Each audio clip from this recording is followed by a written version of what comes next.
G'day ladies and gents, and welcome back to War Thunder. As the update 2.5 Ichwa Strike dropped, we received a change that we weren't really anticipating, but was really cool nonetheless. And that was the F-104J receiving 4 AIM-9Ps. The AIM-9P is the same missile that is put on the F-5A in the Chinese tree, and of course the same missile that we get on the F-1. These particular missiles are basically analogous to the RB-24J and the AIM-9J, so they are pretty stock standard in terms of top tier. However, this particular plane being a 10.3, getting these missiles breathes a new sort of lease on life, or gives the F-104J a sort of new lease on life. And to me, that means more than anything for War Thunder and its jets. So, the F-104J is basically just a Japanese, I think F-104CA, something like that. It feels very much like an F-104G from the Chinese tree, but a little bit lighter and a little bit sort of less grunty. It's definitely not quite as fast as an F-104S, and it certainly doesn't give it the same sort of level of oomph, if you will. I'm not actually quite sure what it is. Someone let me know in the comment section below, because you guys will know a lot better than me. All I know is that it is a supersonic lawn dart with 4 other supersonic lawn darts that are attached to the fuselage, and a little bit of brute and a little bit of fire coming out the back. That's really all I care about, and that's really all that matters in the sense of War Thunder. Well, I lie there a little bit. It has RWR, which is really nice, and it also has a fairly decent radar. Recently it also got CCIP, or the bombing computer, so you get a couple of little bonuses there along with it. The F-104's got a lot of love, and it's quite nice to see that they did so. However, I do think their position in their respective tech trees is a little bit compromised by a little friend we know called battle rating compression.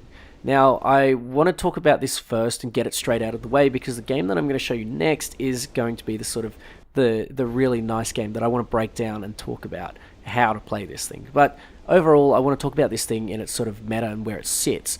Now, the F-104J is one of those planes that has to really do the zoomies, and if it can't do zoomies, well, it's not going to really have a fun time. You basically need to use your speed, and if you don't have speed, well, you can kiss your ass goodbye, because that's really all you've got. You don't have wing loading, you don't have anything really. You haven't got climb rate, you haven't got turn rate, you haven't got energy retention. Maybe energy retention in a turn, and that's solely due to the fact that you are a lawn dart and you can't turn. But for the most part, having a fast boy with good missiles is fairly decent, and I did mention in my FGR2 video that this is kind of the case with the FGR2, and why it's a little bit more of a struggle bus than you might think, or you might have hoped for. And that's basically because you can't polish a turd, and when I say a turd, I mean an airframe being a little bit on the heavy side, eating too many hamburgers, or in this case eating too much sushi, or too much rice, or too much ramen, or something like that. But regardless, I think the F-104J getting these missiles is really nice. I just wish it didn't constantly face things like MiG-21 Bisters. I think if it had a little bit more distance between these types of planes, where it could use a little bit more of its advantages, then I would be a little bit less against this plane. Or not so much against it, but I would be a little bit more warming to this plane. I wouldn't be so cold. And that's the thing with this plane. It needs to be played extremely carefully, because you just can't make any mistakes, or you can't be caught with your pants down. And here, this is sort of what you're limited to. Kind of like the video that I put up last time, or the previous video in the F8 Crusader. You are limited to a support role.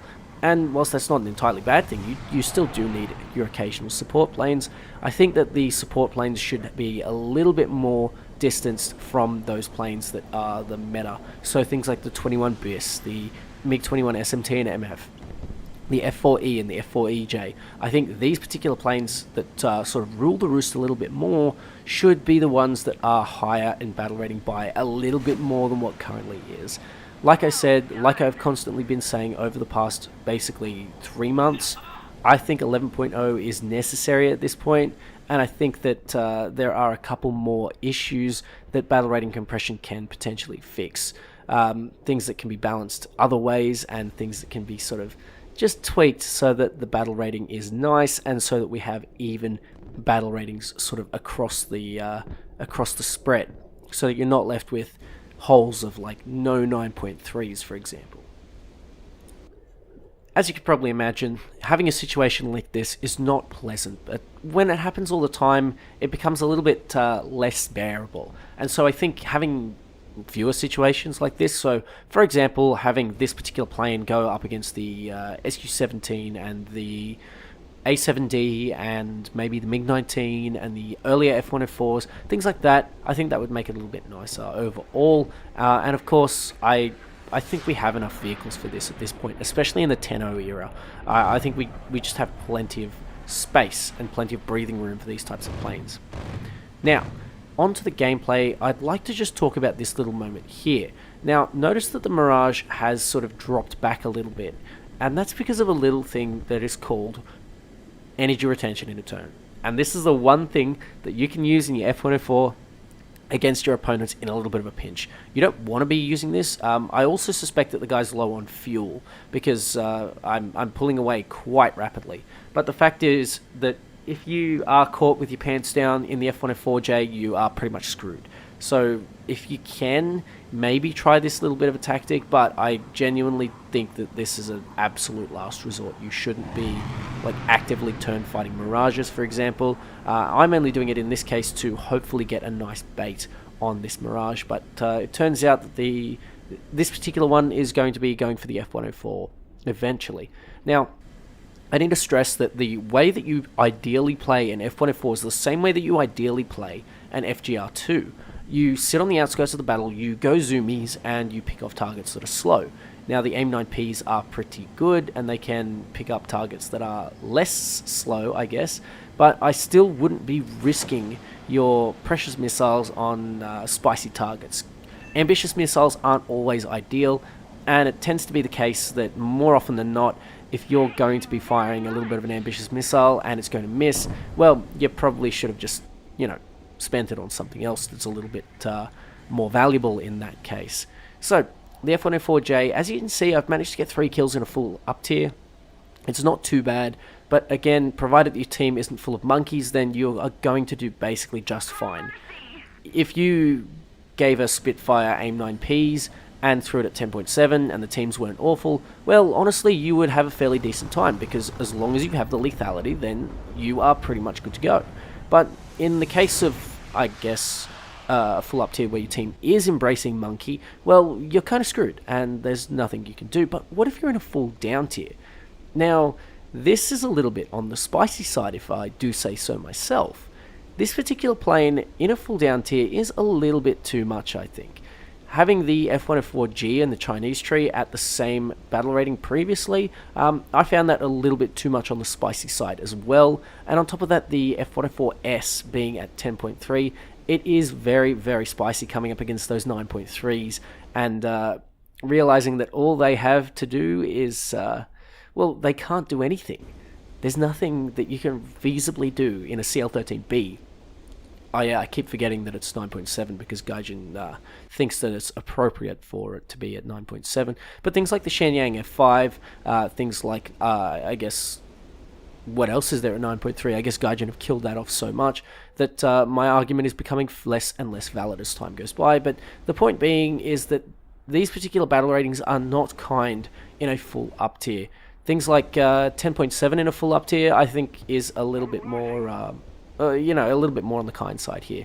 So let's sort of diverge a little bit and have a look at the battle. So what I'm doing, I've come from the outside of the battle, or from the sort of edges of the battle, and I'm making my way in to try and get myself some nice little kills. I see a Harrier there and he wants to go head on, but he pulls off at the last second doing some funny stuff. So you know what, I'm going to take it and try and go for this Mirage instead. Now the Mirage, I'm just going to go for guns, spray a little bit, get myself a nice little kill on an unsuspecting Mirage 3E, who's probably stock as well. So now that my enemies are basically distracted as all hell, I have close to free reign on them. And this is the key with the F-104J. You need to have those sort of distracted enemies. I have Harrier GR1 here who's now on fire, but this MiG-21 looks like a very, very nice juicy target, and it's a MiG-21 bis, and I get a nice easy kill. I'm going to look at the Jaguar here, and just as he's turning around, you can see he's just too slow to get guns on target, and a little bit of brute sorts that out very, very quickly. Now that I've basically got that out of the way, who's left? Not many. In fact, it's going to be a pretty easy fight if we can just sort of tie over these last few enemies, and it's basically going to be game over. But tell you what, this is where the spicy stuff starts. I guess you can make a drinking game out of the amount of times that I've said spicy, but speaking of a bit of monkey, we have Missile Thunder sort of deciding it doesn't want to work anymore. And of course, the Harrier GR1 decides he wants to join the fray and takes out an AV-8C. The Harrier here is probably going to be a bit of a significant threat. He picks up another kill there, as you can see on that other AV-8C, and it's starting to look like a bit of a dire situation. If he gets himself a couple more kills, he's potentially going to be able to carry the game, and I don't want that, so aim 9P his way. There's not a whole lot he can do, especially if he's been slow like that, and I managed to get a nice kill. Very, very easy and straightforward. So, just as that it finishes up, an F-104 decides he wants to come in at 5 kilometers and get spotted, and so I'm going to go for a sort of janky head-on. You don't really do these things unless you're like super suicidal, and even then I don't really recommend it. So this F-104 here, I believe he's an F-104A, and he comes in with an absolute vengeance for my teammates. It looks like this is going to be a little bit of a tough fight. It seems like he's going for the F4E there, and he's probably going to get some Burt in, and that's not ideal. So I'm going to send an AIM-9P, and the AIM-9P decides to do weird things and decides to not really track properly. I don't know what it is, but it seems like they have been doing it a little bit more frequently lately, and I don't know why. So, all of that aside, we have F-104, who is now chasing the F4E, and the F4E decides that he wants to get shot down by the F-104, even though the F4E is probably our best chance at destroying him at once and for all. So it basically comes down to me, and yeah, you can guess where this goes. I miss. Again, a little bit of panic shooting, I suppose. The F-104A here is in a little bit of a dire situation, but I would really... it would be an absolute miracle if he survived for much longer, and it turns out miracles really do happen. So as he goes basically back off to base and an F1 chases him down, I'm starting to consider my options too, because I don't have too much ammunition left. I can't really lead these guns for my life, and of course I'm running out of fuel, the all-important elixir to a good ARB match, the all-important fuel. And that's one thing that I've found a lot lately. I've been sort of struggling with fuel because I just take a little bit less, and it turns out that it's not always the best decision. So, moving on a little bit more, we have a bit more of a dire situation. With some editing magic, I have gone down to land, rearm and repair, and there's basically 2 or 3 of us left, and one of them is on the runway, sort of not doing much. So, I basically am in a 2 versus 2 here with that F4C, but the F4C is deciding to strafe ground targets instead of going for air targets, which is a little bit frustrating, but at least maybe I can get myself a couple of kills here. I go for a quick head-on with the Su-17, he dodges that of course, and now that leaves me with an F-104A to deal with because now he's giving me chase. So what am I going to do? I'm going to put the plane up a little bit and try and bring him across to the F4C. So hopefully the F4C can maybe scrape out a kill here, grab something nice, and give us a bit more of a numbers advantage. The Su-17 is heading straight for the airfield to strafe the F1 on the runway, which is obviously lovely and fun and engaging and excellent, full of excellent gameplay decisions right there by Gaijin. And unfortunately for me, none of the 2 things that I want to happen transpire. I want the Su-17 to get shot down by AA because he's being an absolute piece of, I don't know, potato. And the F4C is continuing to strafe ground targets. So the F-104 is like, huh, cool, free kill. And decides to go for the absolutely free kill. You might be wondering why I'm taking the time to roast the F4C, but if you think about it here, being the F4C, you really could have changed the tide of the battle by just not going for ground targets. I think it's as simple as that, and the fact that this F4C decided to ignore everything around him and just concentrate on some stationary targets on the ground that do fuck all for the game is a little bit incredible, to be honest. For me, if one thing is for certain, you chase the win, and then if you can't chase the win, then I guess you just chase ground targets and leave the match. But you don't sort of abandon your teammates like that if you can. And in this case, there were plenty of opportunities for some nice kills. Speaking of nice kills, it basically now leaves me in a 2 versus 1 situation. Now, I'm going to get desperate here and do some very desperado things. I see the Su-17, I just commit to a head-on. Don't do that in a normal circumstance, please. But in this particular case, it sort of worked out for me. Now, the F-104A decides he wanted to go for a little bit of a loop and put himself in an awkward situation. Now, all I have to do is sit on my air brake and either gain some distance from the F-104A, or alternatively, just sort of sit behind him and gun him down without the AIM-9Ps. I still have plenty of missiles left.